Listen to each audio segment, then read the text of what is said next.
Père de lumière, toi qui habites une lumière inaccessible,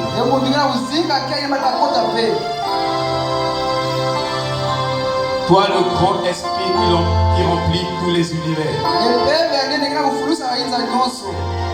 c'est à toi que nous venons, Seigneur. Tu as dit, venez à moi et je viendrai à vous. Et ce matin, Seigneur, nous avons reçu de toi grâce pour grâce pour entrer dans ta présence, afin que nous apprenions de toi les profondeurs de tes pensées. Car tu as dit, mes pensées ne sont pas vos pensées, mes voix ne sont pas vos voix. C'est pourquoi, Seigneur, nous sommes venus pour apprendre chez toi tes propres pensées, qui sont ta propre volonté, prédestinée pour les élus. Et nous venons, Seigneur, faiblement, humblement, dans ta présence, afin que tu nous formes au moins de la parole. Tu as dit, au temps de la faim, il y aura de la nourriture en abondance. Au temps de la faim, les seaux seront brisés. Et de la jeunesse à l'Apocalypse, Dieu sera au vu de tous. Il sera dévoilé comme au temps de Jésus. Il sera dévoilé. Mais seuls les élus le verront. Seuls les élus le verront. Et nous croyons que par ta grâce, chacun de nous est un élu de Dieu. C'est pourquoi, Père éternel, humblement, nous humilions afin que toi tu sois élevé. Nous humilions afin que tu prennes la présidence. Nous humilions afin que nous écartions du chemin et que toi tu travailles. Travaille en moi, travaille dans mon frère, travaille dans ma soeur. Amène dans la perfection au moins de cette parole. Seigneur, nous croyons. Paul a mis l'église en ordre. Il est venu. Il a fait la différence entre la hiérarchie et le royaume. Il a dit, la maison de Dieu est un royaume. Il a dit, il n'y a pas une hiérarchie en tant que telle. Même dans le paradis, il n'y avait pas de hiérarchie. Et dans ton royaume, tous nous sommes égaux. Le plus grand dans ton royaume, c'est Jésus-Christ, notre frère bien-aimé, notre premier-né de la famille, qui nous a rachetés de par son sang qu'il a versé à la croix. C'est pourquoi, Père éternel, nous sommes venus à toi afin que nous soyons une hiérarchie. Parce que dans la hiérarchie, nous avons le leadership. C'est pourquoi Paul a corrigé les Corinthiens. Il a dit, vous dites, je suis d'Apollos, je suis de Paul, je suis de Pierre. Il dit ça, c'est le leadership. Et ça, Paul a corrigé dans Ephésiens 4. Dans le royaume de Dieu, Dieu a fait les uns comme. Selon la grâce qui a répartie en chacun. C'est pourquoi, Seigneur, ramène-nous dans ton système monogouvernemental où toi tu règnes sur chacun. Ce n'est pas le pasteur qui va régner sur les gens, mais c'est toi qui dois régner sur les gens. La parole doit régner sur les gens. Est-ce que c'est une parole qui est régnée ce matin sur chaque vie, sur chaque âme, afin de produire un véritable Christ avec toute sa sainteté, qui a manifesté à Galilée, à Nazareth, partout où il foulait les pieds, envoyait Dieu dans la chair humaine. Seigneur, nous voulons que les scènes, oh Dieu Tout-Puissant, d'avant, pendant que le Seigneur était sur la terre, puissent se répéter dans nos vies et que la gloire te revienne dans le nom de Jésus. Amen. Alléluia. Amen.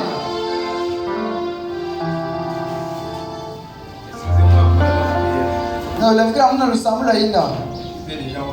Et bon, on va la paix, mais pendant la question, on peut m'appeler. Quel est l'écriture que nous sommes en train de lire chaque dimanche? Celui-là, il a coaché. C'est Romains 4.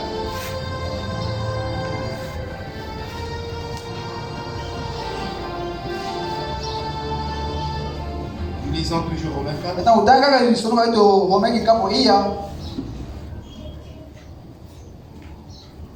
Est-ce que vous êtes là? Amen.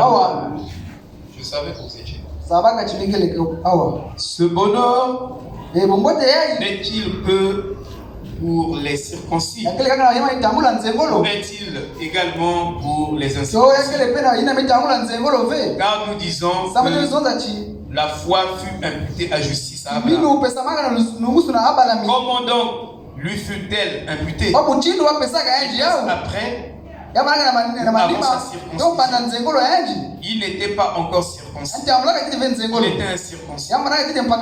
Et il reçut le signe de la circoncision comme signe de la justice qu'il avait obtenu par la foi quand il était incirconcis, afin d'être le père de tous les incirconcis, donc tous les païens qui croient, pour que la justice leur fut aussi imputée. Que le Seigneur bénisse cette étude. Shalom, shalom.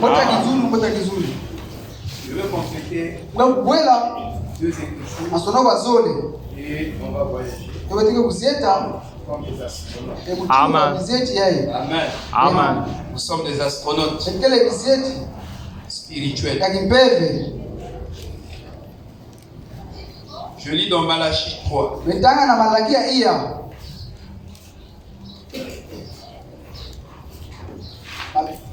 Verset 6. Car je suis l'Éternel. Je ne change pas. Donc, il est l'Éternel. Il ne change pas sa méthode de travail. Parce qu'elle est parfaite. Tel qu'il a travaillé avec le premier pécheur, il travaille avec le dernier pécheur. Il a sauvé sur des bases. Si les mêmes bases, les mêmes conditions sont réunies, Dieu est censé agir de la même façon. Parce qu'il ne change pas. Il est Hébreux 13.8. Savez-vous que Hébreux 13.8 s'est manifesté aujourd'hui dans le ministère de Frère Branham? Et dans le ministère de Frère Branham, nous avons vu Hébreux 13.8. Il est le même hier, aujourd'hui. Alors il dit, et vous, enfants de Jacob, vous n'avez pas été consumés. Depuis le temps de vos pères, vous êtes écartés de mes ordonnances. Donc vous avez quitté la parole. Depuis le temps de vos pères, vous avez quitté la parole. Vous ne les avez point observés. Revenez à moi et je reviendrai à vous, dit l'Éternel des armées. Amen. Donc depuis le temps de nos pères, sont écartés, nous avons quitté la parole. Mais Dieu nous exhorte à revenir. Ésaïe 5, verset 20.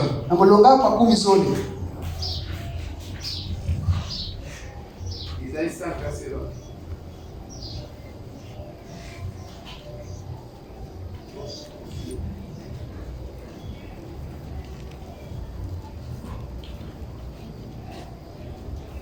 Nous disons ceci. Malheur à ceux qui appellent le mal bien et le bien mal, qui changent les ténèbres en lumière et la lumière en ténèbres, qui changent l'amertume en douceur et la douceur en amertume. Malheur à ceux qui sont sages à leurs yeux et qui se croient intelligents. Amen. Alléluia. Nous sommes dans la maison de l'Éternel et nous sommes comblés de joie. Amen.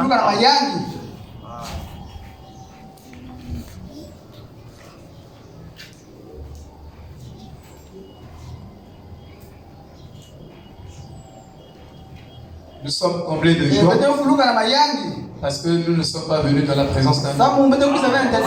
Si c'était dans la présence d'un homme, on sait que tout homme est menteur. Mais nous sommes venus dans la présence de notre Créateur. Celui qui nous a créés. Alors nous sommes dans la joie de nous retrouver ici. Alors, notre thème principal, c'est la justice et la justice. Et aujourd'hui, encore, nous allons continuer le théorème de la justification. Parce que chez Dieu, il y a aussi des formules. La formule de la justification, le théorème de la justification, les principes de la justification, les préceptes de la justification. Dieu ne fait pas les choses au hasard.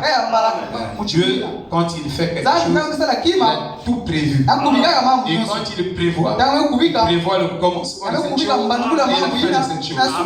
Savez-vous que le diable n'a pas la possibilité de retourner au ciel parce qu'il n'a pas ses racines au ciel. Et nous avons nos racines au ciel. Notre source se trouve au ciel. C'est pourquoi, venons ici, on dit, Dieu, dans sa sainteté, nous a prédestinés à l'adoption. Mais à l'adoption comment? Nous étions en lui. Et lui, il est saint. Et en lui, nous étions saints. Alors Dieu a voulu nous éprouver. Il dit que j'ai choisi un tel. Je vais l'éprouver. Je veux voir si réellement il est mon fils. Alors qu'est-ce que Dieu doit faire? Il va nous placer dans une matière bizarre, dans la chair. Il va voir si en étant dans ce corps, nous allons toujours l'appeler Dieu. Nous allons l'honorer comme Dieu. Nous allons l'élever comme Dieu. C'est pourquoi la sémence du serpent rabaisse toujours Dieu. Comment on rabaisse Dieu? Dieu, c'est lui qui guérit. Il a dit, je suis l'Éternel qui guérit. Et vous donnez ces mérites-là à un féticheur, à un médecin. Alors vous êtes la sémence du serpent. Parce que vous n'allez pas empêcher Dieu à guérir. Vous voyez, parfois ici, quand nous venons, on ne parle même pas de la guérison. Savez-vous que la guérison divine serait devenue naturelle? Parce que ce message nous emmène à un niveau où la guérison divine elle est naturelle. Ça dit que tu ne t'efforces pas à être guéri. Tu prends seulement la parole, la maladie part. Vous voyez? Donc, le message nous emmène à ce stade-là. Vous devez savoir ce que le message fait. Vous devez savoir aussi connaître la différence entre le message et tous les discours. Les discours de tout le monde qui parle de Dieu. Et vous devez faire la différence entre ce que le prophète a dit, que eux n'ont pas dit, a vu, ce que eux n'ont pas vu. Vous apportez tout Dieu, toute sa bénédiction, de sa doctrine. Alléluia. Nous pouvons prendre les exemples des scientifiques, de ceci, de cela, mais ils ne vont pas atteindre le sommet que Dieu t'a amené. Tu sais que Dieu t'a amené au-dessus des sciences. Dieu t'a amené parce que ce message, quand il est réellement enseigné, alors tu es au-delà de ce savoir. Tu es un savant. Alléluia. C'est ça la vérité. Dans ce message, il y a la science à l'intérieur. Il y a la chimie à l'intérieur. Il y a la physique à l'intérieur. Il y a la métaphysique à l'intérieur. Il y a des choses qui ne se trouvent même pas dans nos sciences sociales et dans nos sciences scientifiques, mais se trouvant dans ce message. Et c'est ce que nous sommes en train de vous apporter. Amen. Alléluia. Amen. Alléluia. Amen. Donc, la guérison divine. Frère Madame me dit, j'impose les mains aux malades. Il dit que c'est pas ça le niveau de l'épouse. Il dit le niveau de l'épouse. L'épouse serait guérie par la parole. Tu es assis dans le siège, le cancer en toi, quand la parole sort, le cancer part. Le sida en toi, la parole sort. Alléluia. La folie part. Voilà le niveau de l'épouse. Tu as bien fait. Donc Dieu nous emmène au temps de la fin. Nous sommes des vrais professionnels. Des vrais professionnels. L'homme Sylvain. Donc notre niveau, ce n'est plus le bas niveau, mais c'est le haut niveau. Vous voyez, tous ceux qui ont prêché avant William, avant l'ouverture des cieux, ils ont dit la vérité. Ils ont prêché, ce qu'ils ont prêché c'était vrai. Mais ce qu'ils ont prêché n'était pas vraiment vrai. C'est différent. Je dis, ce que tu dis est vrai. Mais quand je dis, mais ce que tu dis est vraiment vrai, c'est-à-dire, je le dis donc en définitif. C'est-à-dire ce que tu as dit est vrai, mais c'est vraiment vrai en définitivement. C'est définitivement vrai. C'est-à-dire on ne peut plus ajouter quelque chose. Vous voyez, donc nous sommes arrivés au travers des choses qui nous ont menés à recevoir un vraiment vrai. C'est-à-dire un produit fini. Alléluia. Et c'est ça qui doit achever le livre. Parce que si vous n'avez pas de vérité définitive, vous ne serez pas achevé. Parce que vous êtes censé encore subir une autre transformation. Vous voyez, je prends la matière première, par exemple la farine, je mélange avec l'huile, avec l'eau, je trouve la pâte. Je peux avoir le pain. Vous voyez, mais le pain est un produit fini. À moins que vous me dites, vous allez prendre le pain, vous allez transformer ça encore avec la matière première et vous donner au cochon. Et ça va donner quoi? Point d'interrogation. Amen. Est-ce que vous suivez? Mais ce message est un produit fini, est une révélation définitive de qui est Dieu. Et eux, ils ont prêché et demi-vérité. Ils pouvaient toucher ici sur la divinité, mais ils ne pouvaient pas emmener sa terre. Ils ne pouvaient pas achever ça. Ils ne pouvaient pas coiffer ça. Mais ici, le ministère que nous avons reçu en ce temps du soir s'appelle le ministère de la pierre de fête. Or, ce ministère de la pierre de fête achète toute chose. Donc, si quelque chose a commencé ici, ce ministère amène ça à l'achèvement. Voilà notre ministère. Donc s'il y a des gens qui veulent réellement connaître Dieu en ce temps du soir, qui veulent le manifester dans toute sa perfection, c'est toi et moi. Mais que curieux, même les moralistes, parfois ils pensent notre moral. Et je dis c'est curieux. Ne veut pas être ainsi. Parce que nous avons ce qui produit la morale. Et pas seulement la morale, mais qui produit la vie éternelle. Mais les moralistes n'ont pas de la morale la vie éternelle. Mais ils posent des actions, des actes qui se comportent plus que nous, qui avons reçu la chose qui est doublement de ce qu'eux ils ont reçu. Alléluia. Et c'est contrasté. Alors, nous sommes en train d'étudier le théorème de la justification. Et nous avons dit, il n'y a pas de théorème sans principe. Et il n'y a pas de principe sans indice, et sans paramètres, et sans valeur. En réalité, quand vous avez les principes, c'est que vous avez les indices. Jésus a dit, soyez parfaits comme votre Père Céleste est parfait. Et lui, Jésus, a démontré la perfection. Tout ce qu'il faisait était parfait. Il nous recommande d'être parfait. Mais il nous démontre. Il nous montre le chemin de la perfection. Il nous montre le chemin de la perfection. Il était 100% Dieu, 100% homme. De telle sorte que tout ce qui fait Dieu, Dieu, il est égal à ça. Et quand il est venu, il était égal à Dieu sous certaines conditions. Et il était égal à l'homme sous certaines conditions. Donc, en tant qu'homme, il nous a montré le chemin de la perfection, le chemin de l'adoption. Il dit pour qu'un homme atteigne la perfection, l'homme doit passer par ici, par ici, jusqu'ici. Vous voyez? Amen. Maintenant, nous avons dit que dans le théorème de la justification, Dieu a choisi un agneau pour justifier l'homme. Parce qu'il sait que l'homme, quel que soient ses efforts, l'homme ne peut pas devenir par lui-même son propre sauveur. Il ne peut pas se sauver. Il ne pourra pourra pas se justifier. Il faut que je le justifie. Parce que la loi que Dieu a disqualifié tout le monde. Même Moïse, a été disqualifié. Seul Jésus a vécu toute la loi, a vécu tous les prophètes. Donc c'est Jésus seul qui n'a pas péché. Mais tout homme a péché. Donc Jésus, depuis qu'il est né, depuis qu'il est mort, qu'il est enseveli, qu'il est ressuscité, il n'a jamais péché. Et il dit, qui m'accusera du péché? Il a dit aux pharisiens, montrez-moi là où j'ai péché. Alléluia. Vous voyez? Alors, dans le théorème de la justification,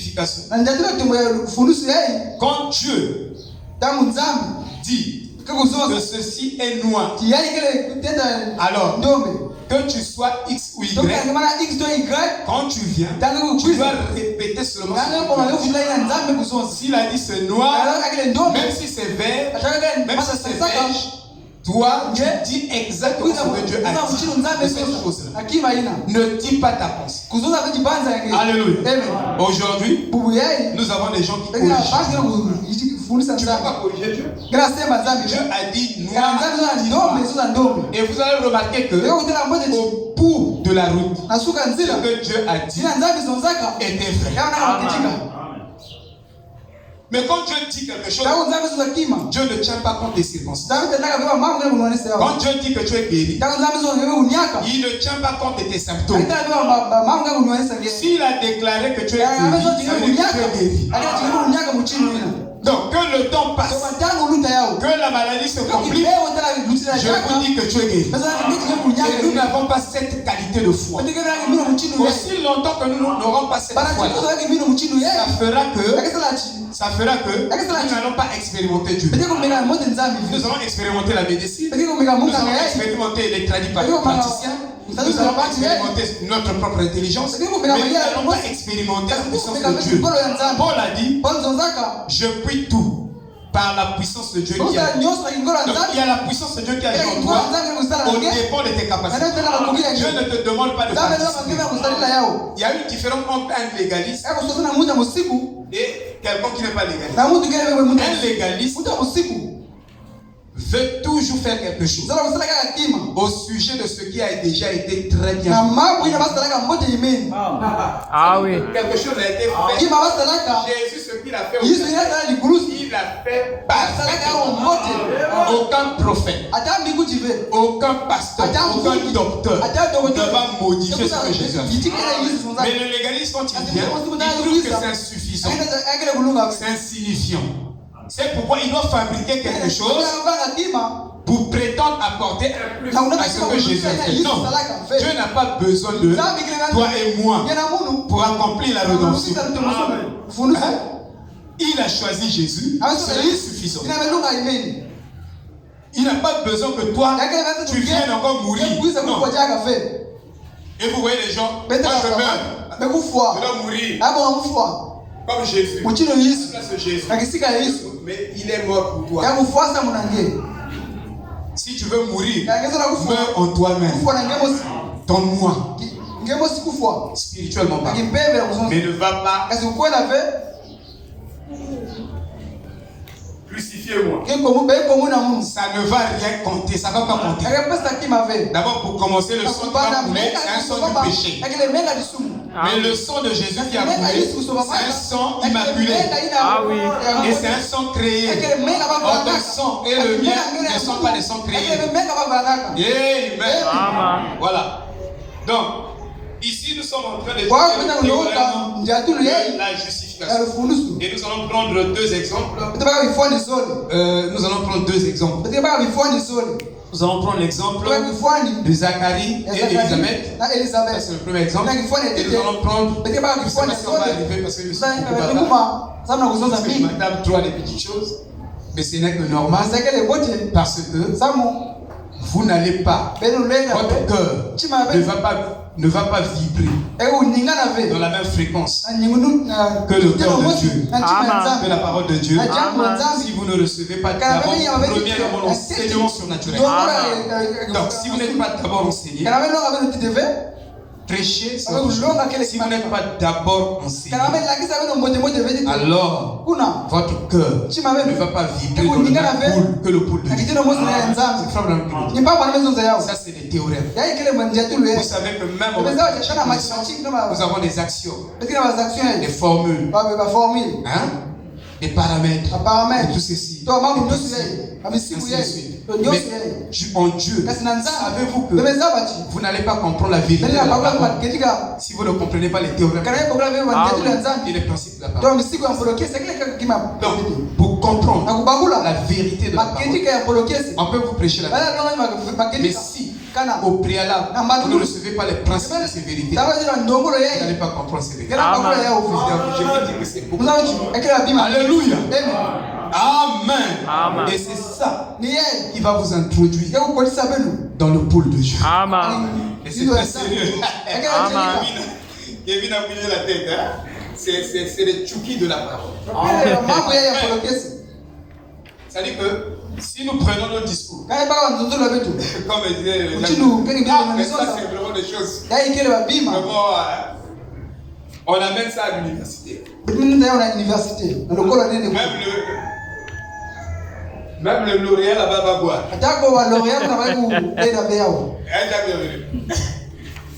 Master 2.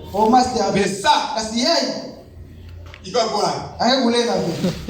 Là, on va dire, ici, il me donne ma note 1 sur 20. Là-bas, dans le catch, on a 5 sur 20. Même dans la fac de sciences, 3 sur 20. C'est-à-dire que même ça, t'as l'école. Il y avait mis même l'école là. Ça te donnait les écoles là. Mais ici là, ça donne 0,001 sur 20. Le catch est comme ça. Amen. Mais ça, c'est réservé aux élus. Aux fils de Dieu et aux filles de Dieu prédestinés. Ils vont rentrer dans ces mystères. Ainsi, tout est fini. Maintenant, pensez-vous. Il dit, asseyez-vous ici jusqu'à ce que vous soyez aveugles, vous élevés. Et vous venez à Christ. Je veux vous asseoir. Pendant que Dieu parle. Dieu parle. Parlez de ses serviteurs. Au fur et à mesure que Dieu parle, il faut que vous deveniez aveugles. Au fur et à mesure que Dieu continue à parler, il faut que vous deveniez sourds. Au fur et à mesure que Dieu continue à parler, il faut que vous deveniez muets. Il faut que vous deveniez paralysés. Il faut que vous deveniez putrifiés.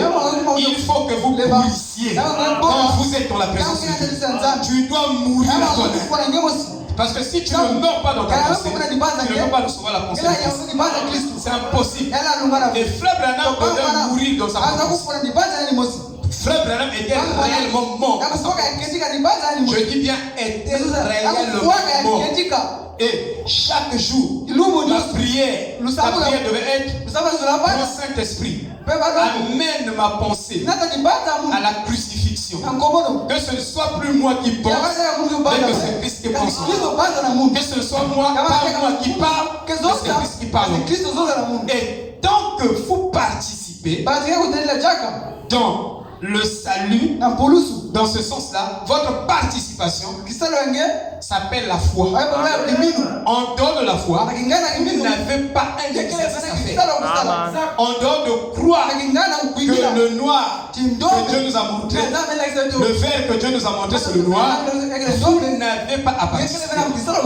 Il ne dépend ni de celui qui veut. Tu veux être parfait, tu dois faire des efforts parce que tu veux. Mais il ne dépend pas de toi, ni de celui qui veut, ni de celui qui court. Qui court, tu jeûnes, tu te spiritualises, tu fais ceci. Ça ne dépend pas de toi. C'est pourquoi au temps de la fin, l'exigence autour de la femme, c'est la consécration totale à toute la vie. Donc moi, avant de dormir, me dit, un chrétien s'il n'a pas fait le devoir chrétien dans la journée, au moins avant de dormir, il doit lire un chapitre de la Bible. Et nous ne le faisons pas. C'est une exigence. C'est un commandement. Avant de dormir, vous ferez mieux de lire un chapitre de la Bible. Donc les exigences, c'est ça. Prêchez pour vous l'argent, prêchez pour vous tout ce que vous voulez, les élévations. Mais je sais que c'est Dieu qui élève. Et vous ne pouvez pas parler de Dieu sans parler de la parole. Vous ne pouvez pas parler de la parole sans parler de Dieu, parce que les deux sont des synonymes et les deux sont synchrones. Vous voyez? Quand je parle de Dieu, je parle de la parole. Frère Branham me dit, tout homme égale à sa parole. Donc, si vous parlez de Dieu, vous devez parler de la parole. Parce que vous ne trouverez jamais Dieu en dehors de la parole. Si vous dites, moi je me confie en Dieu, mais si tu ne prends pas la parole, tu es en dehors de la parole, donc tu ne te confies pas à Dieu. Tu te confies en toi-même. Alléluia. Donc, ici, le terrain de la justification, c'est que quand on rentre dans la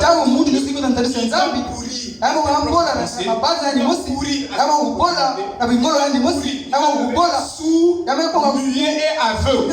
C'est-à-dire, quand vous avez un ministère spirituel, quand vous revenez de gauche à droite, ce ministère, premièrement, doit vous aveugler, doit vous rendre sourd, doit vous rendre muet, doit faire en sorte que vous pourrissiez. Ça, c'est le vrai ministère. Si le ministère là ne vous met pas d'abord, en réalité, nous étions dans le monde.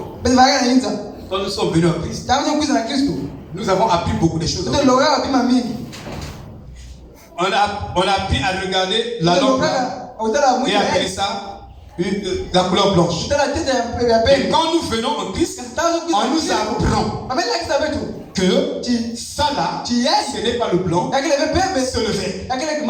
C'est ce qui se passe. Quand nous venons en Christ, nous avons une autre formation. Et cette formation est contraire à ce que nous avons reçu comme formation dans le monde. C'est pourquoi quand vous êtes né de nouveau, vous êtes une partie du monde qui est morte. Et vous êtes une partie du ciel qui est ressuscité en Christ. Alléluia. C'est ça la vérité. Et vous devez connaître ça. Et ici, vous devez avoir un autre langage. Dans le monde, vous parlez comme ça. Tel jour, vous appelez ça comme ça. Vous regardez les choses comme ça. Là. Mais quand vous venez dans le Seigneur, vous devez apprendre comment Dieu regarde les choses. Et s'il appelle cette chose la loi, il faut aussi appeler ça quoi? Sans tenir compte des commodités et des circonstances et des conditions. Parce que vous n'êtes plus régi par le monde, vous êtes dans le monde, mais vous n'êtes pas du monde. C'est-à-dire que vous n'êtes pas plus régi par les lois du monde. Par les commandements du monde, vous êtes régi par la foi. Et la foi vous apprend à appeler la chose qui n'existe pas comme étant existante. Et c'est comme ça qu'Abraham a marché. Alors si vous n'apprenez pas Dieu comme ça, vous ne le trouverez pas. Vous ne l'obtenez pas. Moi je pensais que vous devez être debout ce matin en train de prier. Je vous dis la vérité. Parce que ça c'est les vérités que j'ai appris ça sur le message. Je n'ai jamais appris ça à l'école ni dans n'importe où. Oui. Vous devez changer votre langage. Vous devez parler le langage Reba Logos. Amen. C'est un langage éternel. Le langage Reba Logos. Le langage de Dieu. Dieu attend. Zacharie, Élisabeth sont devenus des vieux. C'est là où Dieu décide. Dieu attend que les choses deviennent possibles.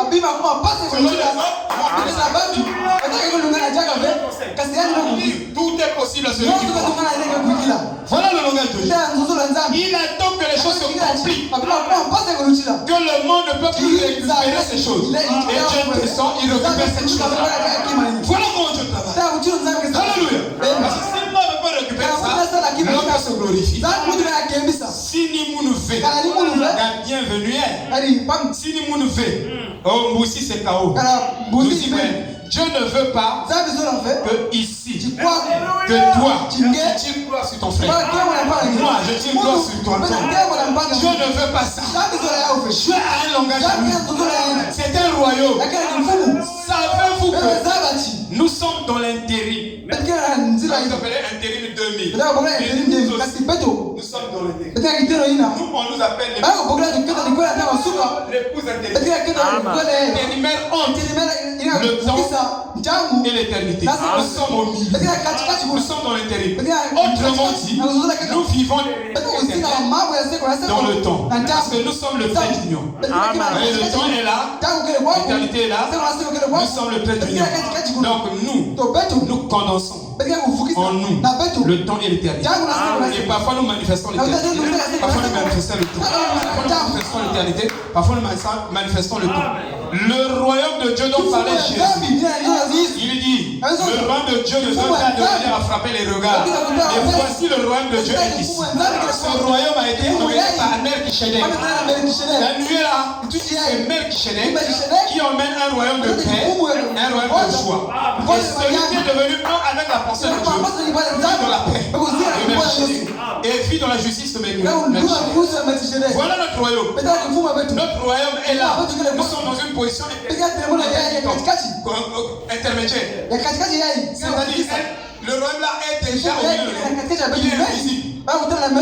Et au fur et à mesure que nous sommes en train de tendre, le temps est en train de s'épuiser. Savez-vous que le temps s'épuise? Le temps est fatigué. Comme un vêtement. Il veut qu'on le mette au garage. Le temps est en train de s'épuiser. Même le feu de baptême du Saint-Esprit s'épuise. C'est pourquoi vous verrez que avant, quand tu priais pour les malades, ça marche. Maintenant, quand tu pries, ça marche plus. Parce que ton baptême du Saint-Esprit s'épuise. Et au fur et à mesure que nous avancions dans la parole, dans la révélation, le baptême du Saint-Esprit se baptise encore. Donc nous partons de baptême en baptême. Le baptême en baptême. C'est pourquoi la révélation doit grandir en toi pour que le baptême du Saint-Esprit ne s'épuise pas en toi. Aussi longtemps que la révélation ne grandit plus en toi, ton baptême du Saint-Esprit va s'épuiser. Alléluia. C'est ça la vérité de la parole. Et vous devez comprendre ce qui est ici. Amen. Quelle parole nous avons reçue? David en son temps, quand il a perdu l'enfant, après avoir pris Beersheba, l'enceinte, envoyé Uri au front de la bataille. On a tué Uri. Et Frère Branham dit, Dieu ne l'a pas reproché le fait qu'il a eu Beersheba. Mais Dieu l'a reproché la manière dont il a eu cette bénédiction. Il y a des bénédictions. Les gens disent, la fin justifie les moyens. Non, chez Dieu, quand vous connaissez les principes, les moyens ne justifient pas forcément la fin. Pourquoi? Parce que tu peux prendre le pouvoir avec des armes. Et tu dis, comme Hitler a gagné. Donc Hitler est dans le pouvoir. Non, chez Dieu c'est pas comme ça. Chez Dieu, il faut des lois morales, des principes moraux qui doivent présider. Et quand tu vas obtenir cette chose-là, ça tu peux dire la fin justifie les moyens. Parce que les moyens que tu as utilisés pour arriver à cette fin-là, ce sont des moyens de Dieu, ce sont des moyens moraux, ce sont des moyens propres. Mais si tu utilises des mauvais moyens, des mauvaises méthodes pour obtenir quelque chose, il y a des gens qui ont utilisé le vol. Et avec leur mensonge, aujourd'hui, ils gagnent 5 millions. Parce qu'il a triché un diplôme. Et on va dire, vous voyez, j'ai dit la fin justifie les moyens. Non, frère. Il y a des choses que nous devons penser et corriger. Il y a beaucoup de choses. Parce que nous sommes dans le définitif. En réalité, cette parole doit corriger les erreurs. Comme on dit, la révélation corrige les erreurs. On dit la parole corrige la parole. Mais pourquoi la parole doit corriger la parole? Parce que vous avez apporté la parole avec une révélation qui était là, qui n'était pas grandie. Mais cette fois-ci, la révélation a grandi. C'est la révélation qui est grande va corriger cette révélation. Va la mener à l'achèvement. Amen. Voyez-vous, frère? Est-ce que vous comprenez? Alors, quand David a eu Beersheba,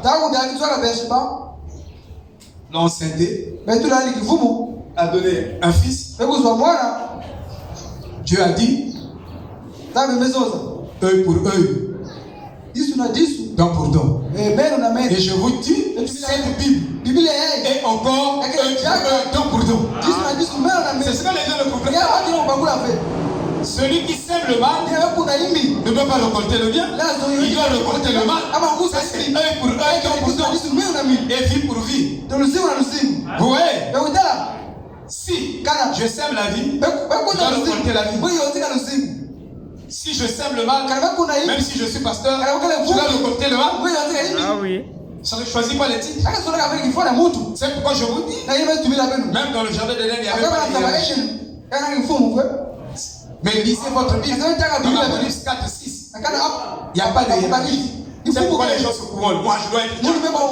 C'est ça qui emmène les dégâts dans les églises. C'est hiérarchie-là. Moi, je dois être co-pasteur. C'est ça qui emmène la hiérarchie sur l'épouse. Ça, je vous dis. Après le pasteur, ça doit être moi. Après lui, c'est moi. Ça, c'est la hiérarchie. Le royaume de Dieu n'a pas ça. Paul a dit ça. Il a caché ça clairement. Regardez l'histoire des bons. C'est la hiérarchie. Donc après Branham, c'est Joseph. Quand Joseph ne sera plus là, on va chercher quelqu'un d'autre. Ça, c'est pas le royaume de Dieu. Et je vous dis, Paul a corrigé ça. Il est venu pour les Éphésiens 4. Il a dit, c'est pourquoi il met de l'or. Dieu a fait l'or. Mais pourquoi il dit il n'est pas le vrai? Il est comme pasteur, comme docteur, comme ceci, comme pour l'édification du corps de Christ. Sinon le vrai pasteur des brebis, c'est Jésus-Christ. Donc votre hiérarchie, il faut que même dans la famille, il y a une hiérarchie. Après lui, c'est celui-là, on doit faire ceci. Ça tuera la famille. Sortez de ces hiérarchies, rentrons dans le royaume de Dieu. Et là-bas, nous avons tous la même robe. Et la robe là est de la même taille. Oui, ce n'est pas haut, c'est une grosse robe. Non, Élisée devait s'accoutumer avec la robe là. Et David, qu'est-ce qu'il a dit? Dieu a retiré l'enfant. Son premier-né de Beersheba, avant Salomon. Je le retire. Alors David, après avoir pleuré, il a dit, c'est là, les paroles sont là. Il dit, oh, Seigneur, je comprends. Tu l'as retiré. Que ton nom soit glorifié. Il dit, ce n'est pas l'enfant qui viendra vers nous, mais c'est nous qui irons vers l'enfant. Et au temps de la fin, quand toute la parole est achevée, ce qu'il a dit, c'était vrai, mais ce n'était pas vraiment vrai. Parce que quand la parole devient vraiment vraie, alors Pierre dit, nous ne mourrons pas tous. C'est-à-dire, ce n'est pas seulement les morts qui viendront vers nous, mais nous aussi, nous pourrons aller vers les morts. Il y a beaucoup d'écritures que je peux vous citer ici. Vous verrez que ceci a été prêché et ceci a été amené à terme. Et quand vous ne comprenez pas l'évangile dans les termes définitifs, vous n'avez pas une compréhension parfaite de la Bible. Alors c'est forcément difficile. Que vous recevez la justification ou le baptême. C'est pourquoi vous devez choisir un vrai calé d'un enseignement. Vous devez choisir le meilleur de la vie. C'est-à-dire un homme qui enseigne plus que tous les autres hommes. Je ne le dis pas moi, mais je sais que je sais. Alléluia. Et vous devez avoir, parce que la mesure de la parole, c'est la mesure du sacrifice. Vous devez aussi savoir. Donc, si tu écoutes la parole avec des délits-vérités, les choses qui seront amenées à terme, alors forcément, ton petit Saint-Esprit là ne va pas grandir. Il sera seulement un bébé. Il ne sera pas un vieux, un adulte. Parce que tu t'es arrêté au niveau de la révélation de ton pasteur.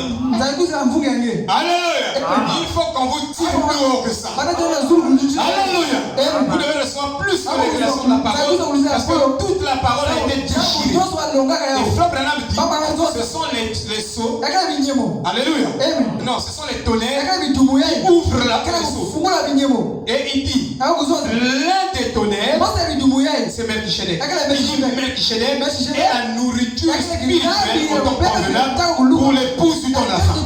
C'est-à-dire, l'épouse qui sera affermie dans cette révélation doit recevoir la révélation de Melchisedec. Et Melchisedec, c'est Dieu lui-même. Et ce Melchisedec a une ville sur la terre. Et cette ville était justifiée par Melchisedec et Abraham. C'était monumentalement le règne de Christ sur la terre avec Abraham. Il dit, au moment de la transfiguration, c'était aussi le type de millénaire entre les disciples et le Christ et Élie et Moïse. Vous voyez, nous avons ces types-là. Il faut ramener. Il dit, le théologien moyen ne peut pas prendre ce qui est dans l'Ancien Testament et le montrer dans le Nouveau Testament.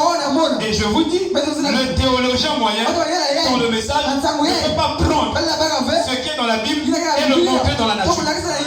Ou prendre ce qui est dans la nature et le montrer dans la Bible. Le théologien moyen. Donc Dieu a fait beaucoup de choses pour parler de Dieu. Ces vérités, c'était ici là, nous avons toutes les vérités qui ont été achevées. Pour recevoir le théologien, il marchera dans tous les actes. Vous devez pourrir. Amen. Vous devez ouvrir grandement votre esprit. Cela ne devient, il dit, cela ne devient pas une question. Quand vous êtes sauvé, vous êtes satisfait. Vous n'avez plus de culpabilité. Alors vous n'avez aucune question. En ce qui concerne votre âme, cette question est déjà réglée. Parce que vous avez été justifié. Ce qui compte, c'est que vous marchez vers le ciel. Ça devient un fait. Un fait parce que vous êtes convaincu de votre justification. Et le fait que vous êtes convaincu, vous marchez vers le ciel. Vous n'irez pas de l'autre côté, de l'autre direction. Vous ne tâtonnez pas. Amen. Le théorème de la justification considère toute chose comme factuelle. Dans le théorème de la justification. Factuel pourquoi? Parce que si Dieu dit ceci n'est pas beige, ceci est noir, pour moi, je dois déplacer mon esprit. Savez-vous que vous et moi, tant que notre esprit ne se déplace pas, on n'atteindra pas la perfection. Frère Branham devait déplacer son esprit.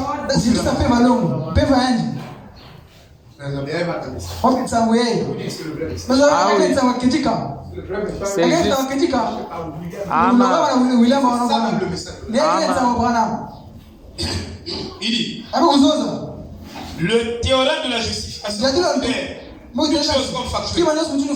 Or, le mot factuel signifie attester, réel, véritable.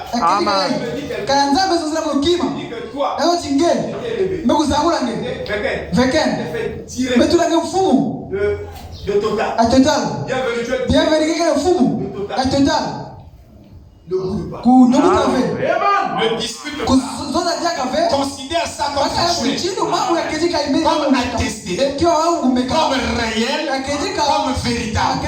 Donc tout ce que Dieu dit sous l'inspiration par un serviteur de Dieu, je dis amen. Je ne discute pas. Parce que j'ai saisi mon occasion. Kevin est là. Je descends. Je finissais de prêcher. Il était maltraité à Wari. Accusé par ses choses. On l'a malmené. On l'a maltraité.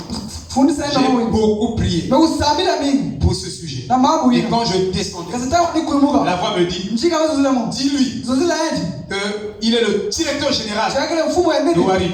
Tu te souviens? Il a manqué cette occasion. Il a manqué ça. Quand je dis, dis-lui, je l'ai dit. Il a contesté. Moi, devenir un directeur général, c'est impossible. C'est là où il a manqué. Alors, Frère Branham me dit que quand vous êtes dans la ligne de prière, parce que Frère Branham était un peu différent, il dit, avant d'imposer les mains sur vous, il faut que l'âme du prédicateur ou du diacre ou de l'administrateur ou de n'importe qui prie pour l'autre, que son âme doit se fusionner avec le Seigneur Jésus. Alors ça c'est d'abord le premier point. Il dit que si ton âme ne se concentre pas sur Jésus, ne s'unit pas avec Jésus, quand tu prononceras la parole, ça sera un vide. Donc le premier contact, c'est le contact d'abord de moi avec le Christ. Avant qu'il y ait un contact avec lui. Parce que je ne peux pas aider quelqu'un si mon âme n'est pas en contact avec Dieu d'abord. Donc mon âme est en contact avec Dieu. Une fois mon âme est en contact avec Dieu, je suis dans une bonne atmosphère. Je sens l'atmosphère de moi. Frère Branham me dit, tout ce qui est moral doit être pratiqué dans la bonne atmosphère.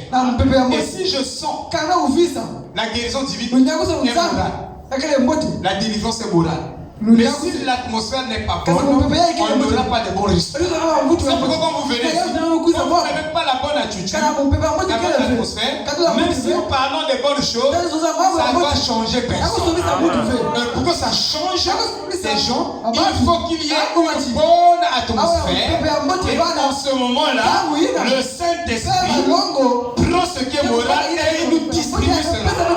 Donc même ce matin, quand vous venez, vous êtes dans la bonne atmosphère. Je vous dis, quand on va quitter ici, chacun va demander des conteneurs de bénédiction. Donc le problème, c'est d'être dans la bonne atmosphère. C'est pourquoi quand vous arrivez ici, Frère Branham me dit, prenez 30 minutes pour créer la bonne atmosphère. Il dit, votre prière créera la bonne atmosphère. Mais vous arrivez à 10 heures pile. 30, donc vous n'avez pas pris 30 minutes pour se laver spirituellement.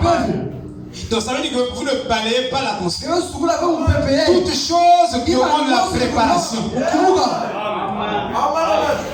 Même dans le monde, quand je veux faire un discours, tu ne t'es pas préparé. Papa, même si tu es intelligent, tu prends un discours qui a été rédigé, tu tiens, tu dis bon, je vais lire ça seulement devant le tutoir. Papa, sans préparation. Dans le poutou. Demandez au frère, papa, je sais pas si je peux enseigner un blanc. Mais mon fils là, on sait un blanc. Bon, va le poutou. Je disais, la théorème de justification. On demande une préparation. Même quand nous savons que l'enfant est en train de venir, il est dans le ventre. Avant que l'enfant ne sorte, on achète des couches, valisées, on s'inquiète. La bénédiction avant d'arriver, il faut la préparer. Vous n'êtes pas dans l'atmosphère de la bénédiction. C'est pourquoi ici, on est là. C'est de l'atmosphère de la bénédiction. Parce que Dieu ne vient que là où il est attendu. Amen. Vous ne vous attendez de rien. Dieu vient. Même Elisabeth et Zacharie. Quand on a donné l'information à Zacharie, il est resté dans le temple 2 semaines. Avant de travailler. Frère, moi je dis, j'enseignais, un professeur de mathématiques. J'enseigne à la fin du mois. Bouzis, je viens prendre le salaire. Dans l'enveloppe. 20 000. Moi, il est comme ça. Vous pouvez lever. Là, je suis fou. Frère Doggy, tu arrives. Pas salaire. Qui fout 25 000. 25 000. Donc je regarde. Avec les dots des Congolais qui deviennent. Donc ici là, au Congo, quand tu veux te marier, économise 4 millions. 4 millions. Je te donne déjà le conseil. 4 millions. À défaut 3 millions. On fait pas des calculs sur les gens. Vous savez, vous que le frère Romaric est libéral. Laisse le frère Romaric tromper.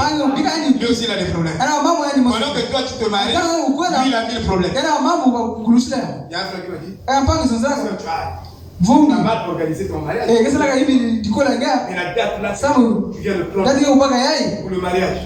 Mais moi j'ai trop de problèmes. Plus que ça. Moi je dis, garde ça. On va aider quelqu'un.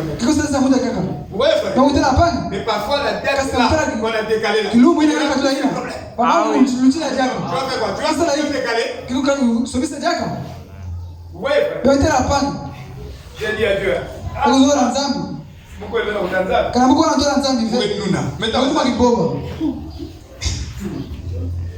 Marie, j'ai regardé, mais la souka peine. Milo et maman, préchidé. Mais il n'est pas vieux, hein? C'est un jeune. Elle ne connaît les autres.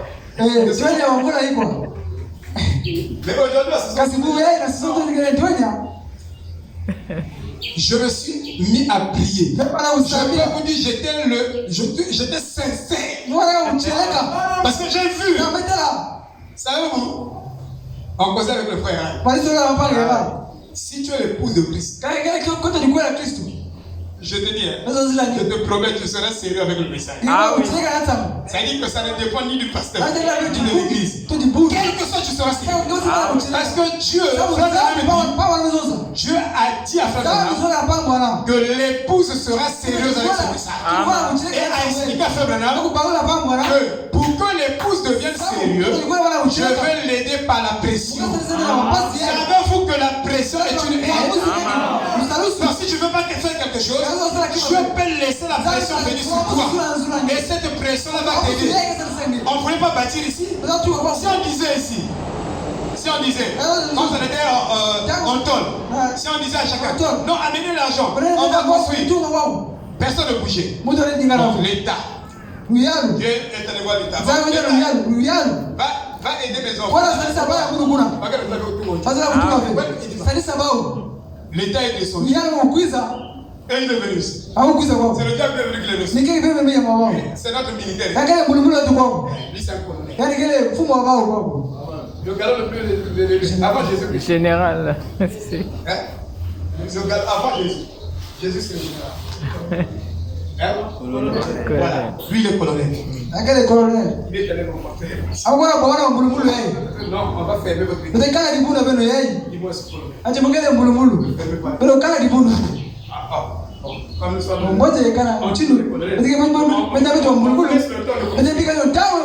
C'est Dieu qui nous a aidés. On ne veut pas acheter, non?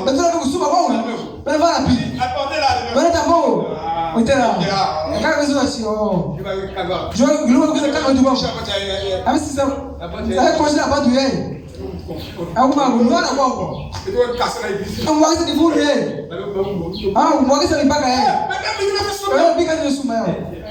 Dieu, technique. Il est sage. Dieu voulait produire quelque chose en moi. Une grande concentration. Il a vu que j'étais distrait. Dieu m'avait dit, arrête de le diaconat. J'ai expliqué à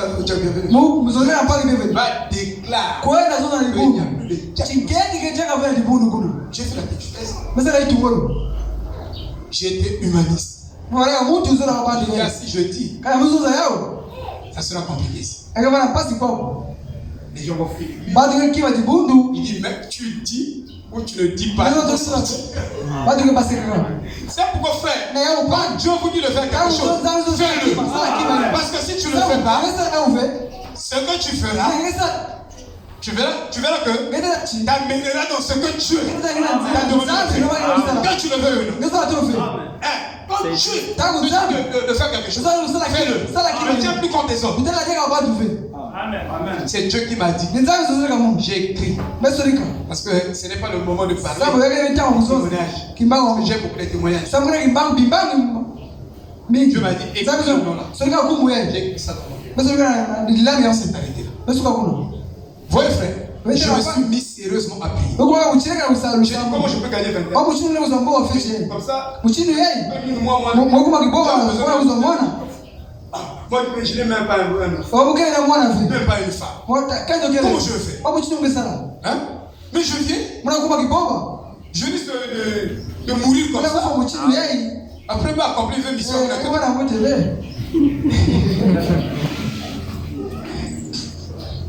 Amen. Alléluia. Amen. Frère, je suis allé dans l'église, j'ai prié un mois. J'ai dormi à l'église, je dormais à la maison. J'ai refusé de dormir à la maison. Une fois, deux fois. Je vous dis, si vous vous écartez du chemin, vous ne savez pas ce que Dieu veut faire. Parfois, ce que tu veux faire est fait. Mais si tu t'écartes du chemin, Dieu fera 3 fois, 1000 fois ce que tu as résolu même faire. Écartons-nous du chemin, faisons confiance à Dieu, laissons-le faire. Reprenons-nous dans la parole, restons dans la foi, avançons dans la foi. Alléluia. C'est ça la vérité. On fait trop des calculs, on vit dans le calcul. On échoue partout. On échoue partout. Laissons Dieu faire des choses.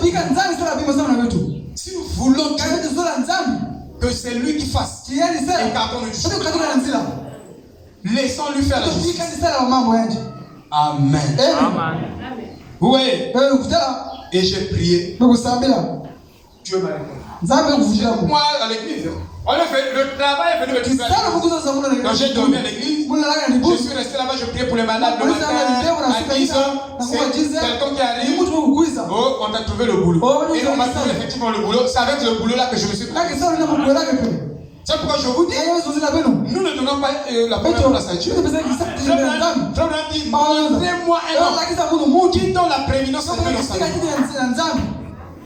Donc même pour venir écouter la parole, il faut attendre dimanche. Mettons les conférences sur dimanche. Nous sommes dans l'âge de la saturation de l'esprit par la parole. Nous sommes dans l'âge où notre esprit doit être saturé de la parole. Nous devons être saturés. Quand on marche, nous avons beaucoup de paroles. Mais nous et la parole sommes dans cet âge-là.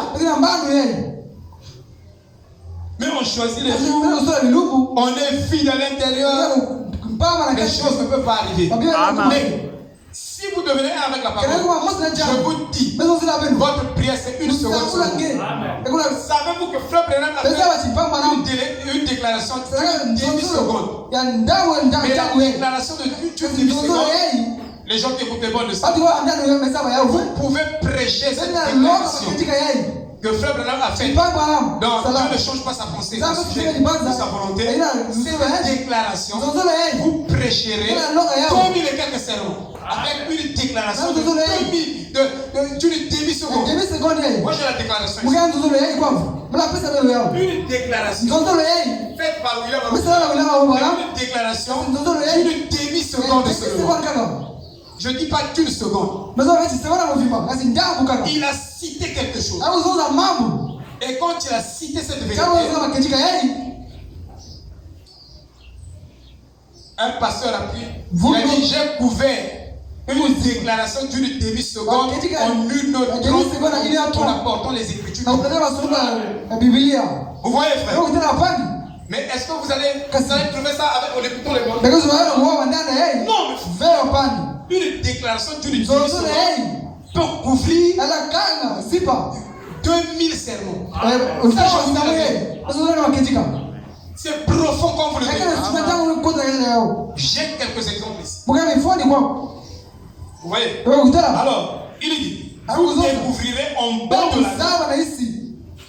Il montre l'image de la colonne de feu. Si Dieu dit que c'est noir au lieu de vert, alors Dites seulement noir. Dites seulement ce que c'est. Alors, vous découvrirez en bas que c'est que Dieu avait raison de le faire. C'est de prendre ce que Dieu a dit et de marcher avec. Qu'il neige, qu'il pleuve, que les circonstances se tournent. Il y a un couple. Le couple là avait un enfant malade. Vraiment malade. L'enfant est allé à l'école, au service social. Parce que nous ne sommes pas organisés. Dans nos écoles, l'enfant arrive malade. Et les enseignants, l'administration a dit tu dois aller à l'hôpital. Un enfant qui jouait, qui ne jouait plus. Alors, l'enfant a mené à la maison. On a dit que je suis malade. Donc je ne peux pas aller. Je peux pas aller à l'école. Service social doit vérifier si on avait emmené l'enfant à l'hôpital. Le couple a pris l'enfant. Ils sont allés au pied de Jésus. Ils ont prié. Ils ont prié. Au lieu d'amener à l'hôpital, ils ont amené l'enfant au docteur Jésus. Alors, qu'est-ce qui s'est passé? 3 jours, l'enfant ne venait pas. Le service social est descendu dans leur maison. Ils ont dit que est-ce que vous avez emmené l'enfant? Parce que les gens sont allés dire à l'État là-bas que vous n'avez pas amené l'enfant à l'hôpital. Au moment où le service social a pris la résolution de venir les clouer à la maison, c'est là où Dieu est descendu la vérité. Quand le service social ne savait pas, eux, ils tenaient leur foi, ils s'écartaient du chemin, ils comptaient sur Dieu. Alors, quand le service social est arrivé, le service social a posé la question.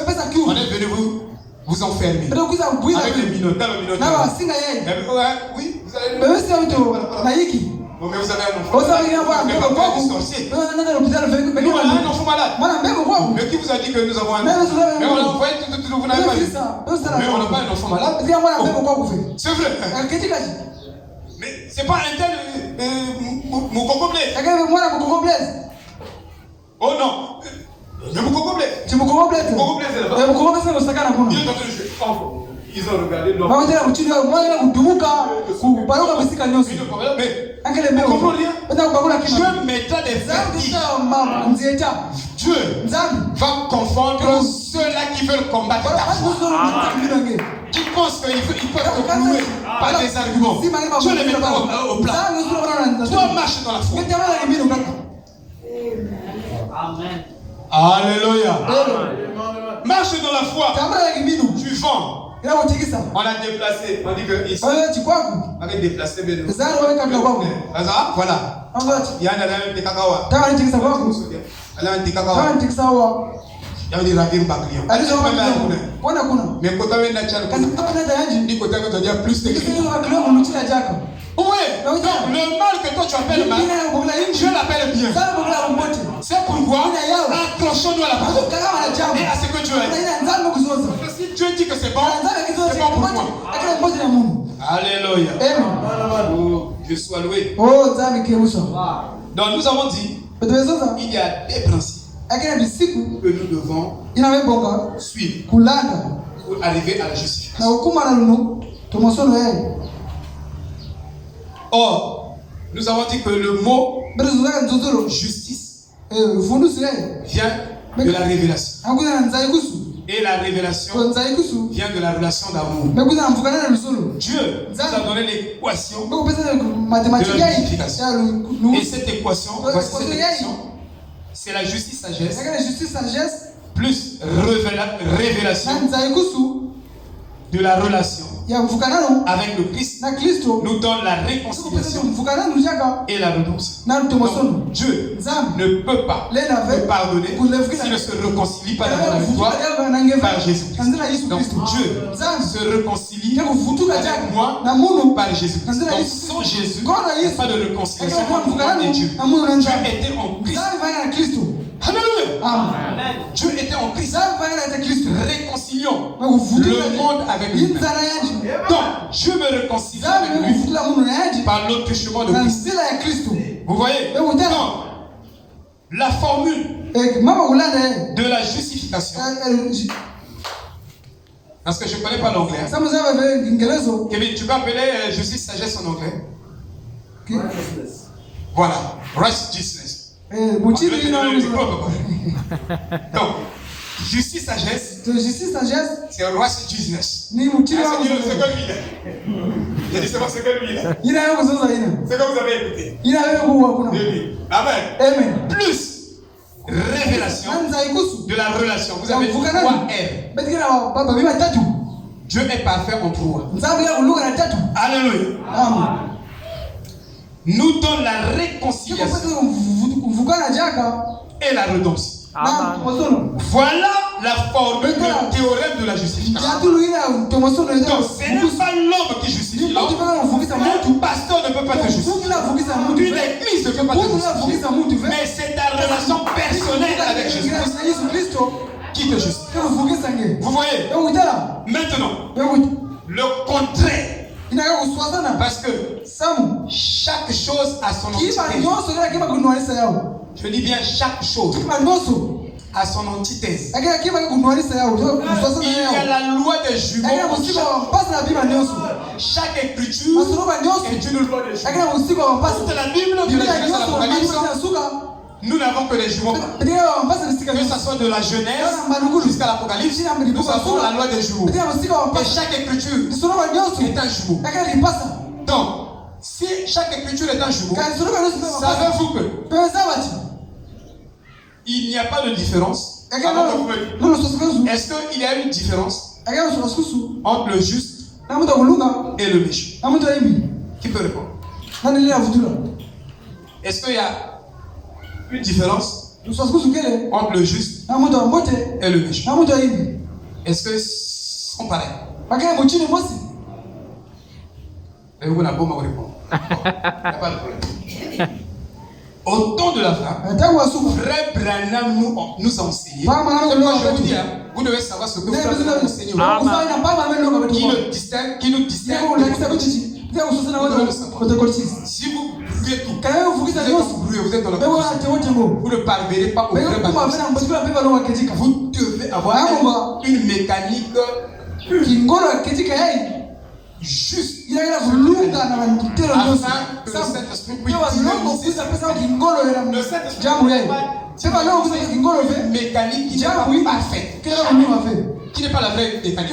Il n'y a pas de compromis avec ça. C'est pour Frère Branham. La parole est le fil conducteur. Si c'est la vraie parole de Dieu, le Saint-Esprit conduira derrière. Si vous n'avez pas la pure parole, la vraie parole, il n'y aura pas de Saint-Esprit. Alors au temps de la fin, la Bible, Frère Branham nous enseigne qu'il n'y a pas de différence entre un juste et un méchant. Parce que Dieu regarde Dieu des cieux. Il regarde les fils des hommes. Il n'y a aucun que ce soit un juste, que ce soit un méchant qui fait le bien. Lisez votre Bible. Dieu regarde du haut des cieux. C'est Dieu qui justifie.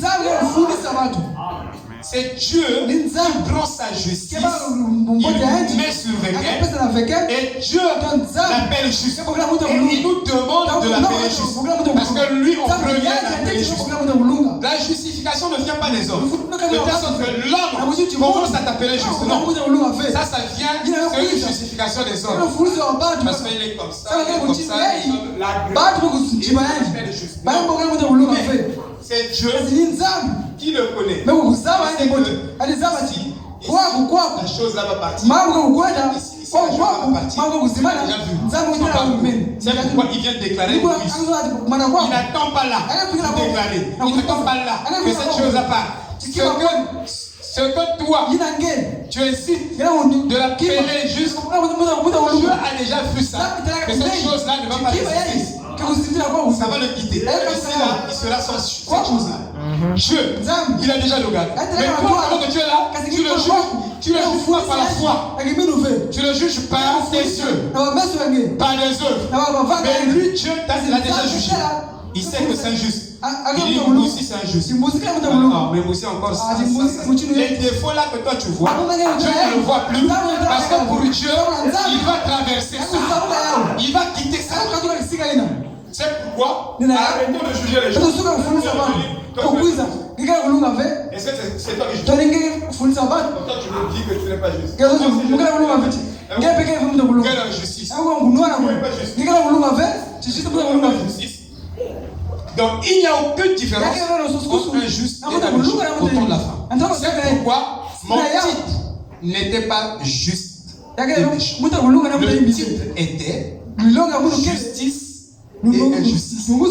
Mais il y a une différence entre la justice et l'injustice. Amen. Alléluia. Mais vous êtes à l'école, à l'université ou à l'école. Quand vous ne comprenez pas, hein? On posait des questions. Ne vous posez pas des questions. Vous avez compris? Il n'y a pas de différence entre le juste et le méchant. Mais il y a une différence entre la justice et la méchanceté. Il y a une grande différence. Mais pas le juste et le méchant. Parce que Dieu regarde du haut des cieux. Regarde les fils des hommes. Personne ne fait le bien. Dieu a appelé l'autre par le juste. Mais il était injuste et décompromis. Donc Dieu a un langage.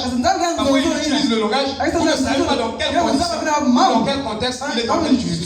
Il a utilisé le mot juste sur Noé. Il disait dans Pierre. Mais en utilisant le mot juste, il ne voulait pas dire dans le sens que toi et moi on comprend. Qu'il était vraiment parfait. Parce que c'était sa propre justice. Mais Zacharie et Élisabeth, c'était la justice de Dieu qu'on obtient par la parole.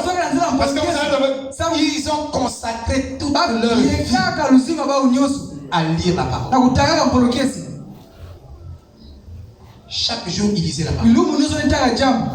Chaque jour, ils priaient. Chaque jour, ils lisaient la parole. Donc, tu n'arrives pas là. Sache que tu n'es pas en train de remplir les exigences que l'épouse du temps a. Jeûne pour toi. Prends pour toi les dons. Contacte chaque jour dans ma PV. Et quand on arrive ici, contacte quelqu'un dans PV. Parlez en langue. C'est ça en PV. Mais si tu ne deviens pas avec la parole, ta prière est une accomplissement.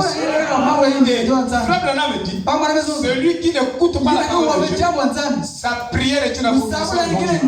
C'est-à-dire, Dieu n'écoutera pas la prière de celui qui n'écoute pas sa parole. Pourquoi tu n'aimes pas écouter la parole de Dieu? Tu vas vraiment demander les choses.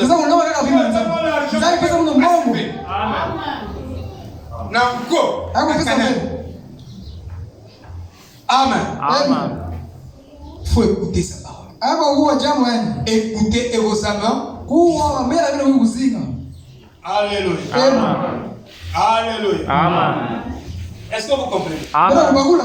Donc au temps de la fin, nous avons deux types de gens. Dans l'âge de Laodicée, il y a des gens qui disent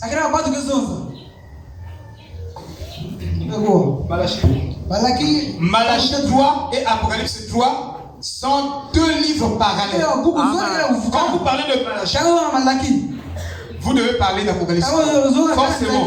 Parce que c'est les mêmes personnes qui se trouvent dans Malachie. Les mêmes personnes qui se trouvent dans Malachie se trouvent dans Apocalypse 3. J'ai ici Malachie.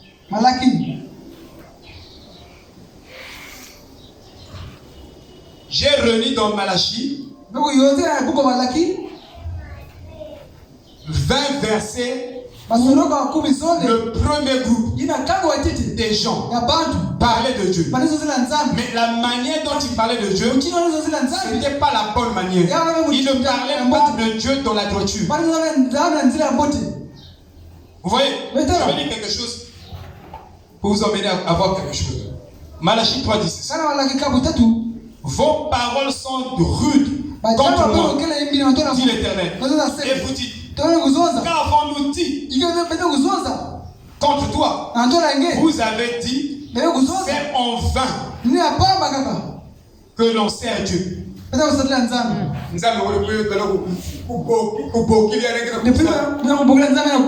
Tu es un méchant. Amen.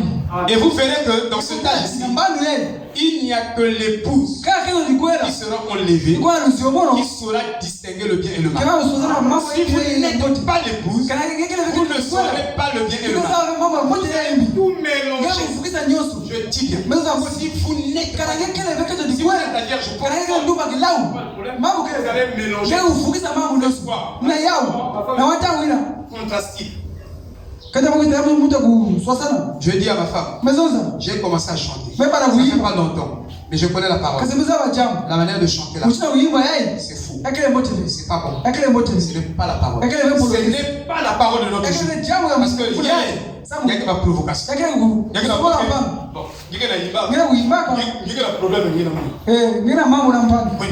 C'est ça. Amen.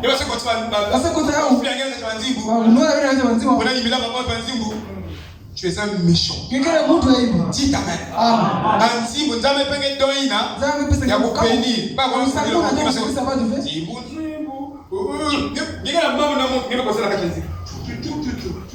Mes frères, on va t'appeler un jour. La manière dont tu vas travailler. Oui, mais ici, que ce soit les chants, on chante, on attaque. Si combat qu'il y avait la chair, bref, on n'est pas là. C'est pour vous dire, faites attention. Tu peux basculer dans ce groupe. Si tu n'es pas capable, la Bible dit de distinguer ta main gauche de ta main droite et ta face, sache que tu peux basculer dans le groupe des justes qui étaient capables de distinguer ce qui est bien et ce qui est mal. Mais comment tu ne peux pas avoir le discernement? Savez-vous que Dieu dit à Malachie, il dit que depuis vos pères jusqu'à vous, vous m'avez quitté. Amen. C'est juste. Et Dieu dit, revenez à vous. Amen. Et quand vous revenez à moi, je vous donnerai le discernement de ce qui est bien et de ce qui est mauvais. Tu ne peux pas avoir le discernement de ce qui est bien et de ce qui est mauvais si tu ne reviens pas dans la parole. Tu dois revenir dans toute la parole. Aujourd'hui, les gens prêchent des demi-paroles.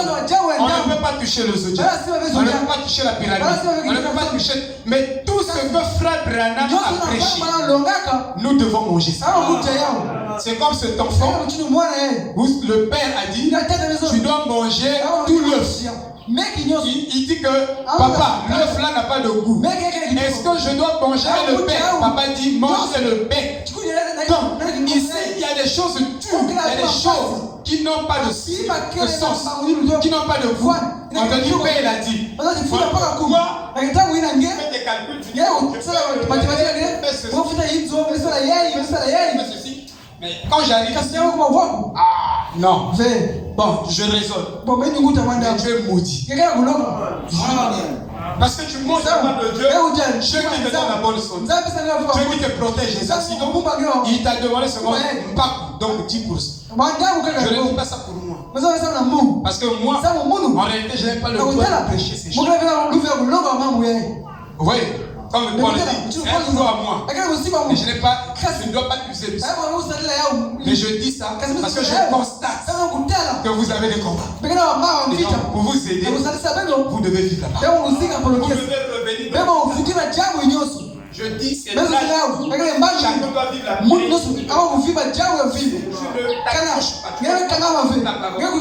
Tu ne seras pas justifié. Parce que pour être justifié, tu dois croire toute la parole à la lettre. Chaque iota.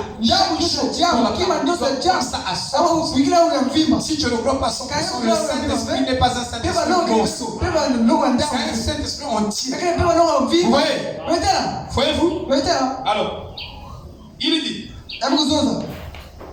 vous dites, c'est enfin que quand vous gagnez à observer ces préceptes, ces théorèmes, ces principes, et à marcher avec tristesse.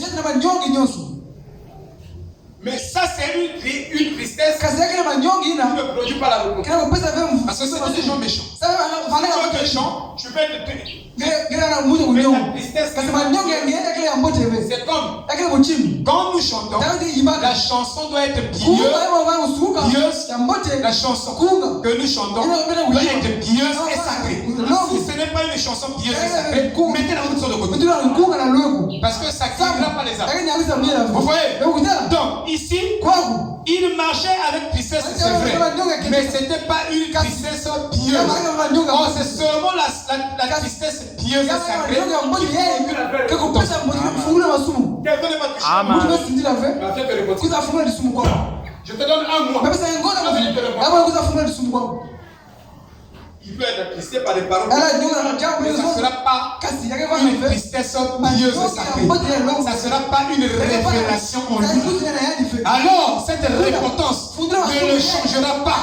Parce que la vraie repentance signifie changer de direction.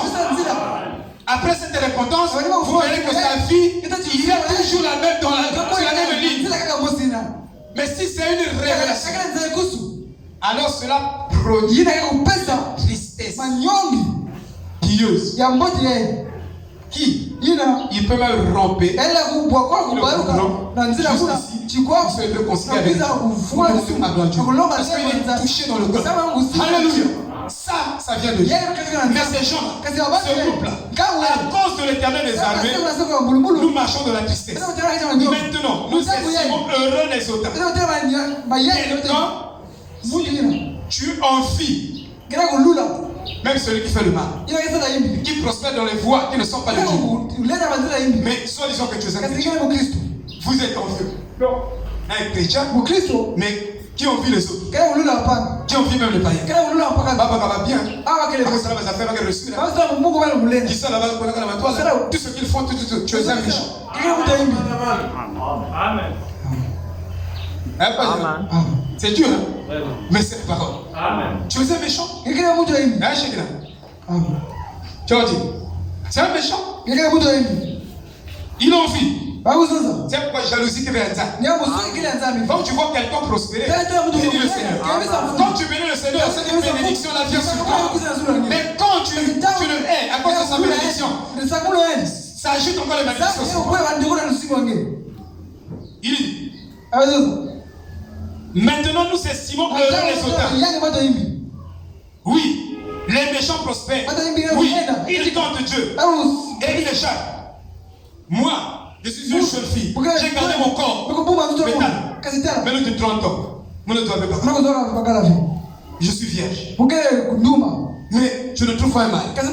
Mais ça me sert à quoi? Non, moi je dois faire comme les autres. Je suis méchante. Dites Amen. Garde-toi comme ça. Je vais te récompenser. Écoutez ce que Dieu va dire. Il dit, oui, les méchants prospèrent. Oui, ils tentent Dieu. Et ils échappent. Alors ceux qui craignent l'Éternel se parlèrent l'un à l'autre. Ça, c'est un autre. C'est bien la Bible. Malachie 3. J'ai commencé au verset 13. Ceux qui craignent l'Éternel se parlèrent l'un à l'autre. Et ils parlaient comment? Ils parlaient un langage de justice. Alléluia. Ils parlaient un langage de justice. L'Éternel fut attentif et il écouta. Dieu n'est pas attentif à ta prière parce que tu parles comme un méchant. Tu es chrétien, tu parles comme un païen. Dieu ne écoute pas ta prière. Tu es un chrétien, quand tu arrives, comme tu es caméléon, quand tu arrives dans un milieu, les gens parlent de saleté. Donc, tu ne peux pas parler de saleté. Tu utilises ta bouche là dans les choses sales. Mais pourtant, tu es chrétien. Hein? Caméléon. Amen. Hein? On appelle ça biotope. Ah oui. Hein? Moi, c'est ma soeur qui m'avait suivi. Il veut parler de biotope. On s'est dit, il parlait de des termes. Je ne suis pas passé par la série D. Vous voyez, donc voilà. Donc j'ai rattrapé un peu ces mots-là. Alléluia. Amen. Alors ceux qui craignent l'Éternel se parlèrent l'un à l'autre. L'épouse parlera un langage d'amour, de pardon, de miséricorde. Ah, il y a le péché. Ça fait rien. C'est les enfants de Dieu. Dieu fait la grâce. Un jour, il va s'affermir. Voilà le langage de l'épouse. Alléluia. Parce que il sait que ce n'est pas des efforts de l'homme qui l'emmène à la justification. Mais c'est ce que Christ a fait pour lui qui comptera. Parce que tout ce que tu fais, je appelle ça exogène au modèle. C'est-à-dire ça ne compte pas. Ça n'influence pas les paramètres de la justification. Dieu a déjà paramétré sur la justification. Il a mis les conditions de la justification. Et tout ce que l'homme peut dire, ça ne compte pas sur toi. L'homme peut t'appeler de n'importe qui. Tout ça, tu es un être pur selon Dieu. Alléluia. C'est la vérité. Et un livre de souvenirs fut écrit devant lui pour ceux qui craignent l'Éternel et qui honorent son nom. Ils seront à moi, dit l'Éternel des armées. Il dit, ils seront mon trésor particulier. Ils seront mes joyaux. Et ils parleront définitivement un langage de justice. C'est-à-dire, chaque fois qu'ils parlent dans la parole. Chaque fois qu'ils parlent dans la parole. Ils parlent dans la parole. Ils ne parlent pas en dehors de la parole. Ils parleront un langage de justice. Or, nous parlons un langage qui est hors de la parole. C'est un langage philosophique. C'est un langage théologique. C'est un langage, je ne sais pas comment, métaphysicien, qui est contraire à ce que Dieu a dit. Mais nous disons, je dis. Non, il faut dire Dieu a dit. Parce que tout homme est un.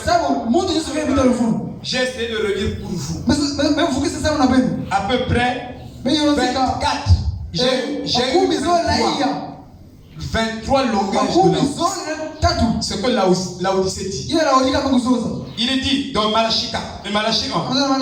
Il dit, et vous dites, en quoi as-tu aimé Ésaü? Non. Et vous dites, ça c'est Malachie chapitre 1, verset 2. Et vous dites, ça c'est la partie B. En quoi nous as-tu aimé? Ésaü n'est-il pas frère de Jacob? Frère, si vous n'enseignez pas le message mot à mot, les gens ne vont pas recevoir le vrai baptême du Saint-Esprit. Sa frère Branham dit ça dans Christ est révélé dans sa propre parole. Il dit que vous devez enseigner mot à mot. Si je n'enseigne pas la parole mot à mot, parce que la parole est un concept. Donc vous ne pouvez pas enseigner un concept. Quand je parle globalisation de l'économie, je parle de l'internationalisation du capital de production. Si je parle déjà de l'internationalisation du capital, c'est un concept.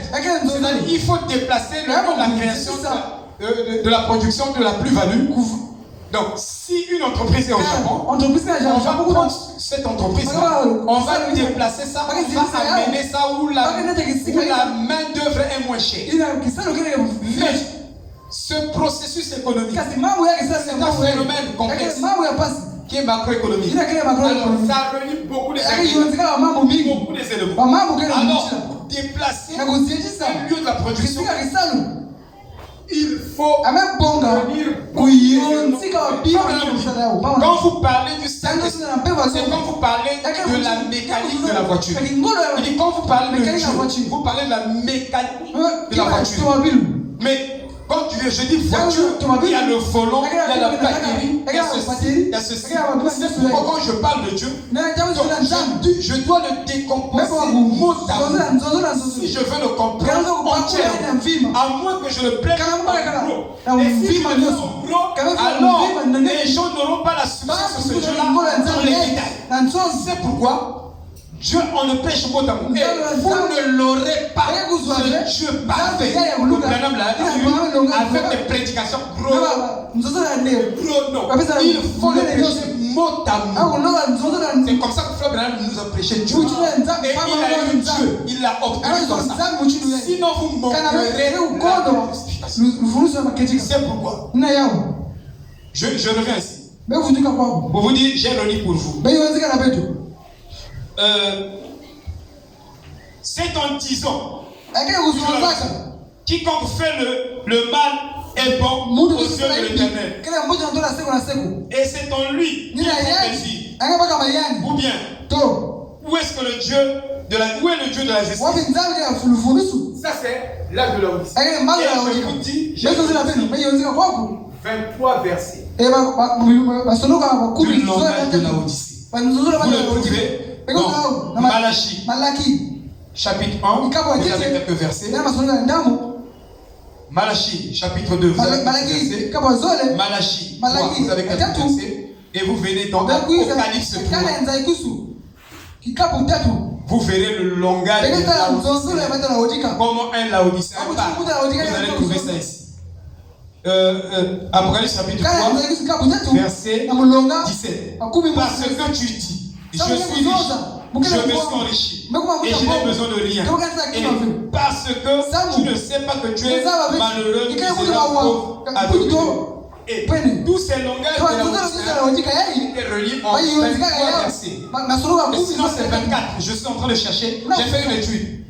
Il y a 24 langages de Laodicéens qui parlent comme ça. Et vous devez passer à un langage de l'épouse. Parce que l'épouse, seule, en ce temps, va discerner ce qui est juste et ce qui est méchant. Seule épouse. Mais si vous n'arrivez pas à distinguer, c'est que vous mélangez, vous confondez la main gauche. On vous dit, ça c'est. Bon, je te salue par la main. Dans la main droite de la gauche. Et c'est comme ça que le méchant ne connaît pas de distinguer la main gauche et le méchant. Et le juste, que Dieu a justifié, il saura que Dieu, on le verra, il saura discerner ce qui est bien et ce qui est mal. Et ça fait que si tu as le Saint-Esprit, on ne te dit pas de faire le bien, mais tu le fais. Parce que c'est ta vie naturelle. On ne te dit pas que ça c'est mal, tu sauras toi-même que ça c'est mal. Je viens, c'est quelqu'un qui est là, une femme, Atako. il y a des...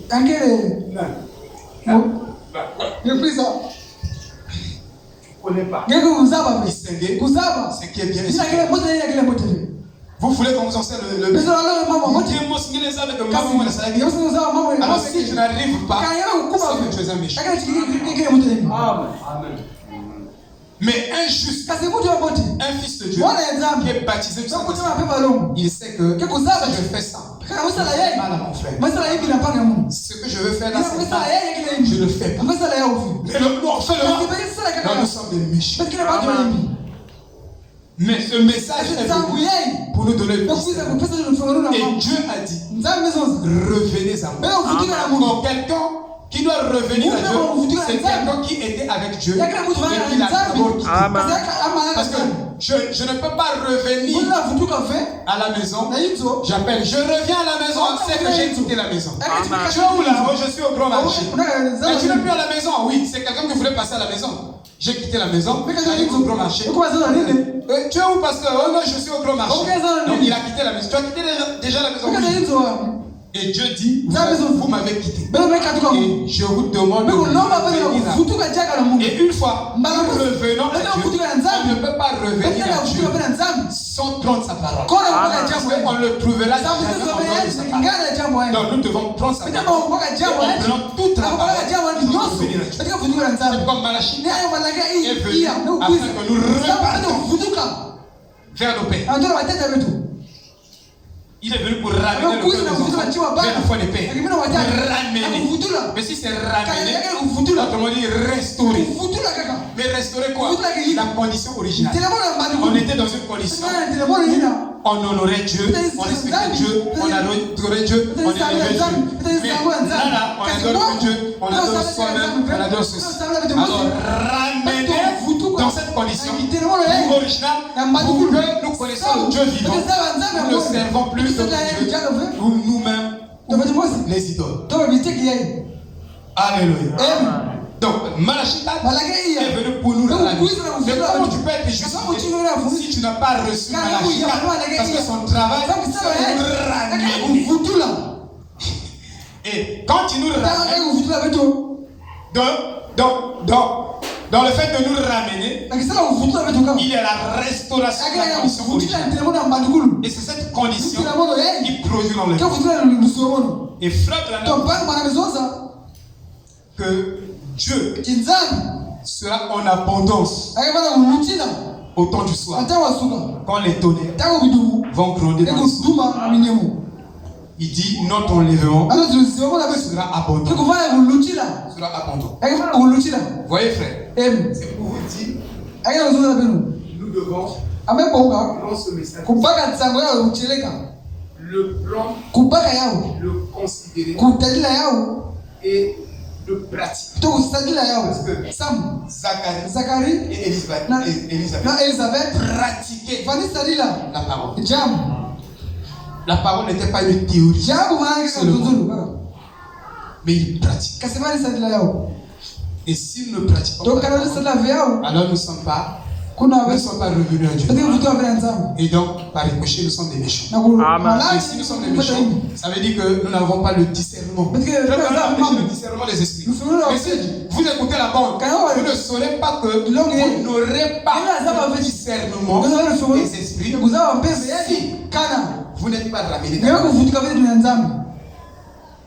On vous ramène à Dieu une fois. Vous et Dieu, vous êtes en ce moment-là, vous pouvez dire mais si tu n'es pas avec la parole, tu ne seras pas avec ça. Tu vas tout confondre. Le bien c'est le mal, le mal c'est le bien. Mais il faut que nous découvrions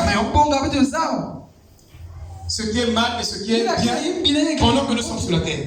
Parce que ceux-là qui étaient dans la 6e dimension, ils étaient déjà partis. Mais eux, ils ne savaient pas qui était Branham. C'est pourquoi mon frère Branham, ils ont dit, oh, précieux frère Branham, mais on a découvert ici au ciel que toi, tu as péché comme moi. On ne savait pas. Donc on était sur la terre. Il y a des choses qui concernent notre salut que nous devons connaître ici. Nous ne devons pas aller découvrir de l'autre. Nous devons le savoir. Et nous devons le savoir. Parce que ça concerne notre salut. Nous ne devons pas être. Parce que si nous faisons cela, un jour, on pourra découvrir comme ces méchants de la Odyssée. Ils sont en train de servir Dieu. Peut-être que tu penses que tu sers, mais tu ne le sers pas de la bonne manière. Dieu, tu ne peux pas le servir en dehors de sa parole. Si tu n'es pas dans la parole, ça veut dire que tu sers pas Dieu toi. Dieu, on le sert dans la parole. Parce qu'il est sa parole. Au commencement, et Dieu est la paix. Dieu était la parole. Et la parole est Dieu. Oui. Donc, si nous ne servons pas Dieu selon sa parole, selon nos propres pensées, alors nous n'avons pas le discernement. Shalom. Shalom, shalom.